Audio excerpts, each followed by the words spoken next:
കർത്താവ് എൻ്റെ പ്രകാശവും രക്ഷയുമാണ്. ഞാൻ ആരെ ഭയപ്പെടണം? കർത്താവ് എൻ്റെ ജീവിതത്തിന് കോട്ടയാണ്. ഞാൻ ആരെ പേടിക്കണം?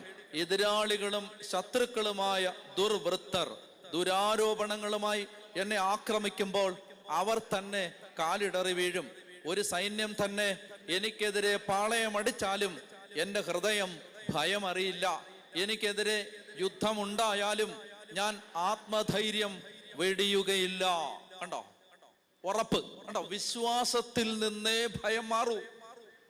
വേറെ എന്തെങ്കിലും പവർ ഓഫ് പോസിറ്റീവ് തിങ്കിങ്, വിജയകരമായ ജീവിതത്തിന് ഈ പുസ്തകം വായിച്ചാലൊന്നും പേടി മാറില്ല. മനസ്സിലായോ? നിങ്ങൾക്ക് എന്നെ തോൽപ്പിക്കാം, പക്ഷെ നിങ്ങൾക്ക് എന്നെ നശിപ്പിക്കാനാവില്ല എന്ന് ഒരു പുസ്തകത്തിലൂടെ, കിഴവനും കടലും, the old man and the sea എന്ന് പറയുന്ന വിശ്വവിഖ്യാത